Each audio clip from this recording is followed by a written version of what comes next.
से, और जो यहाँ पे पॉइंट आउट है वो है इलेक्ट्रॉन, जो न्यूक्लियस के आजू बाजू ऑर्बिटल पाथ में मूव कर रहा है।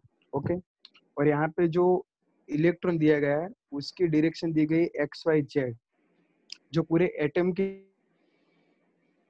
लिए दी गई। अगर हम पर्टिकुलर एक एक इलेक्ट्रॉन और वो सब लेते तो उसकी क्या होती है X1 Y1 Z1, दूसरे इलेक्ट्रॉन के लिए X2 Y2 Z2 उसके मोशन के लिए। लेकिन जब हम नेट पूरा एटम के लिए लेते तो तभी वो क्या हो जाएगा XYZ। सिमिलरली जो R यहाँ पे इंडिकेट किया गया है तो वो क्या है, न्यूक्लियस से वो इलेक्ट्रॉन है उसके बीच का डिस्टेंस वो R से डिफाइन किया गया है, जो भी पूरे एटम के लिए ही है। पूरे एटम में जितने इलेक्ट्रॉन्स है सभी के लिए यहाँ पे नेट लिया गया है। और जो रो से इंडिकेट किया गया है वो क्या है कि जो हम परपेंडिकुलर जेड डायरेक्शन लेते हैं, अगर हम सेंटर पे रखेंगे न्यूक्लियस यहाँ पे, तो जो ये पूरी जेड वाली डायरेक्शन दिखाई गई है जेड वाली, तो वो क्या होगी, न्यूक्लियस से एक्स और वाई, और जो ऑर्बिटल मोशन कर रहा है तो उसकी डायरेक्शन एक्स वाई वो न्यूक्लियस पे होगी, और जेड होगा वो परपेंडिकुलर होगा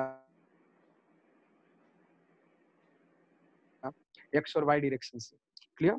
तो अभी जो ये डब्ल्यू क्या है, वो एंगुलर फ्रीक्वेंसी के भाई जो मोशन कर रहा है वो एल से ऑर्बिटल मोशन कर रहा है, तो उसकी फ्रीक्वेंसी कितनी होगी वो डब्ल्यू से डिराइव की गई।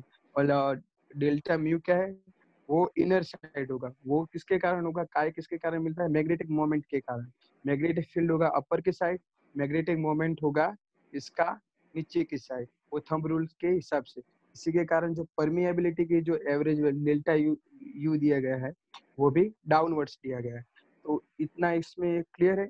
और अभी sir first line E by amperes लो। हाँ, तो अभी जो हमने ओके जो पूरा फिगर देखा तो उसमें पता चल गया कि बीच में न्यूक्लियस है और वो इलेक्ट्रॉन ऑर्बिट में मूव कर रहा है। तो अभी हम जो वो मूवमेंट है इलेक्ट्रॉन की, तो उससे मैग्नेटिक मोमेंट क्रिएट होगा करंट लूप के हिसाब से। तो वहाँ पे हम क्या लेते हैं, एम्पियर लॉ इम्प्लाई करते हैं। तो एम्पियर्स लॉ क्या है कि जो मैग्नेटिक मोमेंट है करंट लूप की वो किसके इक्वल होगी, आई इंटू ए। वहाँ पे आई क्या है, वो करंट लूप है, वो करंट लूप में जो करंट है वो आई है, और ये क्या है, वो उसका एरिया है करंट लूप का। तो एरिया तो हम सर्कल लिया है यहाँ पे, तो सर्कल का एरिया क्या लेंगे हम, पाई आर स्क्वायर। और I is equal to Q by T. Q यहाँ पे क्या लिया गया है, इलेक्ट्रॉन, तो वो क्या होगा उसका ई, और वो क्यू बाय टी, और नीचे टी है। अभी पाई आर स्क्वायर इंटू ई, और टी क्या लिया गया है, 2 पाई बाय ओमेगा। क्लियर? तो वहाँ पे पाई पाई कैंसल आउट हो गया, ओमेगा है, ओमेगा की जगह हम क्या ले सकते हैं, v into R. Omega is equal to v into R. तो अगर हम वो ले लेंगे तो आर आर कैंसल आउट हो जाएगा, और बचेगा क्या, आर, और v इंटू आर है तो v जो नीचे है वो अपर चला जाएगा, तो अपर क्या बचेगा, minus E into R into V, और by 2। Sir change this slide. हमने यहाँ पे क्या लिया है, v omega is equal to v into R. Clear है? Omega is equal to v into R लेंगे तो आर कैंसिल आउट हो जाएगा, और v नीचे से ऊपर चला जाएगा। तो अभी क्या बचेगा, e बाई 2, और यहाँ पे m को कहाँ से आया, ऊपर बचा था v इंटू आर। अभी v is equal to M R into V, हाँ M V, p is equal to M V. तो ऊपर हम m से इंक्लूड करेंगे और नीचे m, ऊपर नीचे mm ऐड करेंगे तो ऊपर mv हो जाएगा, तो mv क्या हो जाएगा, p, और ऑलरेडी r है तो r cos p क्या होगा, एंगुलर मोमेंटम, तो वो हो जाएगा l, और नीचे 2m।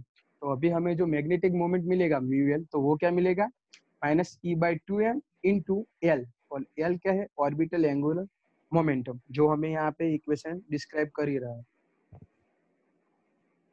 Sir downwards. तो हमें जो इक्वेशन मिला यहाँ पे, mu L is equal to minus E by 2m into L, और एल है एंगुलर मोमेंटम। अभी डायपोल मोमेंट तो होगा, मैग्नेटिक मोमेंट है, तो अगर डायपोल ही नहीं होगा तो उसे हम मैग्नेट कैसे कहेंगे। तो जो डायपोल है, जब उसे हम मैग्नेटिक फील्ड में रखेंगे, और मैग्नेटिक फील्ड किससे डिराइव किया गया है यहाँ पे, बी नॉट से। तो जैसे ही मैग्नेटिक फील्ड में रखेंगे तो वहाँ पे उसमें कुछ बिहेवियर चेंज होगा और मैग्नेटिक फील्ड के कारण वहाँ पे फोर्स लगेगा।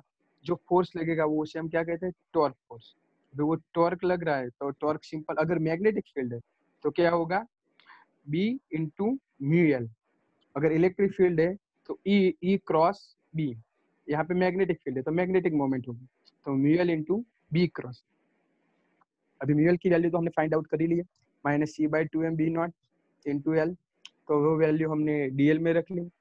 पर यहाँ पे जो E/2m into B naught magnetic field, electron टू और मास भी इलेक्ट्रॉन का ही है, तो उससे हमने क्या प्रिसिशन लिया, एंगुलर फ्रीक्वेंसी का। WL is equal to E/B0/2m। और जो हमें जो प्रिसिशन ऑफ एंगुलर फ्रीक्वेंसी मिला, तो वो एंगुलर फ्रीक्वेंसी जानी जाती है कौन से नाम से, लार्मर फ्रीक्वेंसी। ओके, तो where WL known as the Larmor frequency. Now we already saw that जो टॉर्क हमने लिया है वो dl/dt is equal to mu L into B naught. तो अभी dl इज इक्वल टू क्या हो जाएगा, mu L into B naught तो है, तो म्यू एल की जगह जो आप हमें आंसर मिला E/B0 टू एम, उसे हमने WL लिया, तो WL एल और dt सामने जो सामने की साइड है वहां पे चली जाएगी। तो अभी क्या बचा, delta L is equal to WL cross L into dt।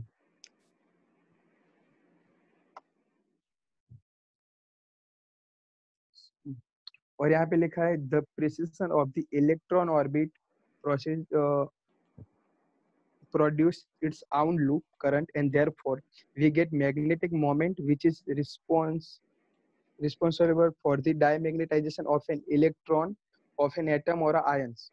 तो वो तो हमने पहले डायमैग्नेटाइजेशन की प्रॉपर्टी में देख लिया है कि वहाँ पे मैग्नेटिक मोमेंट क्या हो जाएगी, जीरो हो जाती है, और वहाँ पे क्या क्या बिहेवियर होता है वो हमने डायमैग्नेटाइजेशन की प्रॉपर्टी में देख लिया। तो वही यहाँ पे डिस्क्राइब किया गया है। और अभी हम जो मैग्नेटिक मोमेंट का लूप ले करंट लूप लेते हैं, तो उसमें जो करंट फ्लो होता है तो वो करंट का मोशन हम कैसे लेते हैं, आई इज इक्वल तो हमें पता ही है Q/T। और अभी हम ले रहे हैं पूरे एटम का, तो एटम का कोई एटॉमिक नंबर होगा। तो यहाँ पे जो नीचे वाला जो इक्वेशन लिया गया है ये वाला,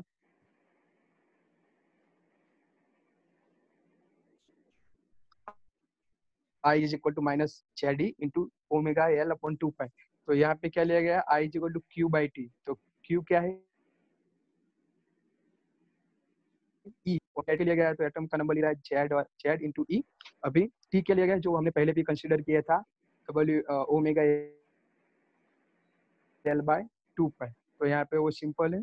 और अभी WL की तो हमें लार्मर फ्रीक्वेंसी, तो उसकी वैल्यू तो हमें मिल गई, ये E/B0/2m वाला, तो वह हमने यहाँ पे पुट कर दिया। तो हमें जो करंट मिला वो क्या मिला, I is equal to -Z²B0/4πm। जहाँ मैंने पहले बताया वैसे Z is the number of electron in the atom और आयन, पूरे एटम के लिए एटॉमिक नंबर ले लिया।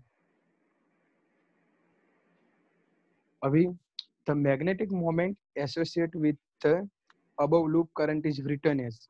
अभी तो हमें स्टार्टिंग में ही देख लिया है कि भाई एम्पियर्स लॉ से मैग्नेटिक मोमेंट क्या होता है, mu is equal to I into A. और ये क्या है, उसका पूरा एरिया। अभी आई की वैल्यू तो हमें मिल ही गई है और एरिया हमें पता है πr²। और यहाँ पे हमने जो रो स्क्वायर लिया वो क्या है, पूरे एक्स वाई और जेड तीनों डायरेक्शन के लिए मीन स्क्वायर डिस्टेंस है, और वो क्या है, परपेंडिकुलर है। यहाँ पे लिखा है कि वे रेडियस ऑफ लूप इज रो। और जो यहाँ पे मीन स्क्वायर में दिखाया गया है वो पूरा डिस्टेंस है अकॉर्डिंग टू तीनों डायरेक्शन के लिए। तो यहाँ पे वैल्यू क्या मिलेगी हमें, mu is equal to -Z²B0 upon 4m into rho square, क्योंकि पाई पाई कैंसल आउट हो जाएगा। क्लियर। अभी वो न्यूक्लियस के लिए है, तो हमें तो पता ही है कि न्यूक्लियस सेंटर में है, और उसे हम अगर रेस्ट पे रखते, इलेक्ट्रॉन ऑर्बिट जो मोशन कर रहा है तो उसकी जेड तो है वो परपेंडिकुलर डायरेक्शन में है, तो एक्स और वाई डायरेक्शन होगा। तो उसका जो मीन स्क्वायर डिस्टेंस होगा वो कितना होगा, एक्स डायरेक्शन से और वाई डायरेक्शन से, तो वो होगा x² प्लस y²। अभी हम न्यूक्लियस से लेते हैं, तो if the radius of the orbital around the nucleus be R, अगर वो न्यूक्लियस से जो डिस्टेंस है वो आर है radius, then the mean square distance of electron from the nucleus, not a perpendicular direction z, यहाँ पर हम ले रहे हैं न्यूक्लियस से डिस्टेंस, तो वो कौन सा होगा, r² बराबर x² plus y² plus z²। यहाँ पे न्यूक्लियस से डिस्टेंस हम इलेक्ट्रॉन का ले रहे हैं। Clear? When the charge distribution is spherically symmetric, मतलब कि जो चार्ज हमारा है वो जो मोशन कर रहा है वो स्पेरिकली सिमेट्रिक है, मतलब एक्स वाई और जेड डायरेक्शन सभी जगह पे जो उसका डिस्टेंस है वो इक्वल है स्पेरिकली। तो वहां पे क्या होगा, फिर तो x² y और z तीनों इक्वल होगी, तो x² y² और z² तीनों की मीन स्क्वायर वैल्यू भी इक्वल हो जाएगी। क्लियर? तो अभी ये जो तीनों की मीन स्क्वायर वैल्यू इक्वल हो जाएगी तो उसे हम पुट करेंगे तो क्या मिलेगा, 3x² अगर x के लिए लेते हैं तो mean square r² is equal to क्या हो जाएगा, 3 मीन x²। क्लियर? और वही अगर हम उसके ऊपर जो हमने रेडियस ऑफ लूप के लिए लिया था तो उसमें क्या होता, ρ² इज इक्वल टू क्या था, x² प्लस y²। क्लियर? तो अभी हमें जो आंसर मिल गया तो वहां पे y² की जगह हम क्या ले सकते हैं, x² की जगह 1/3x² और y² की जगह 1/3, तो 1/3 प्लस 1/3 तो 2/3 r², क्योंकि x y और z स्फेरिकली सिमेट्रिक है तो तीनों सेम है, तो उससे हम आर वैल्यू पुट कर सकते हैं। तो इसके हिसाब से अभी जो हमें मीन स्क्वायर ऑफ ρ² मिलेगा तो वो क्या मिलेगा, 2/3 mean square distance of r², जो यहाँ पे इंडिकेट किया गया है यहाँ पे। अभी जो हमें ρ² की वैल्यू मिली है वो हम किस में पुट करेंगे, जो ऑलरेडी हमने वो फाइंड की थी मैग्नेटिक मोमेंट वाली, तो उसमें हमें जो ρ² मिला था अपर इक्वेशन में यहाँ पे म्यू में, तो वहां पे हम ρ² की वैल्यू पुट कर देंगे। तो अभी हमने वहाँ पे ρ² की वैल्यू पुट कर दी और यहाँ पे n इंडिकेट किया गया है। तो n क्यों इंडिकेट किया गया है, क्योंकि कोई भी हम मटेरियल लेते हैं तो वहाँ पे छोटे छोटे डोमेन लेते हैं तो उसमें कई सारे आइटम होते हैं, 10⁻23 पावर इतने आइटम्स होते हैं। तो अभी हमें पूरा मटेरियल के लिए मैग्नेटिक मोमेंट देखनी होगी तो पूरे मटेरियल के जितने भी एटम्स है उसके लिए हमने एक कंसिडर कर लिया n।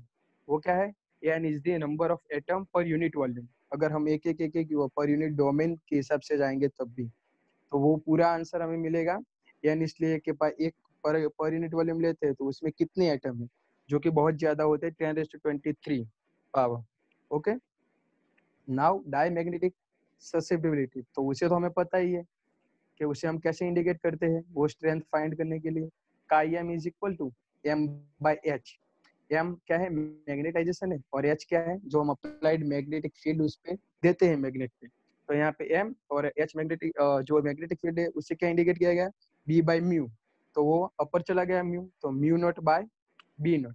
यहाँ पे जो m है मैग्नेटाइजेशन की वैल्यू, तो वो तो ऑलरेडी हमने फाइंड कर ली, तो वो वैल्यू हमने यहाँ पे पुट कर दी। तो अभी हमें जो ससेप्टिबिलिटी मिली वो क्या मिली, -μ0 n z²/6m।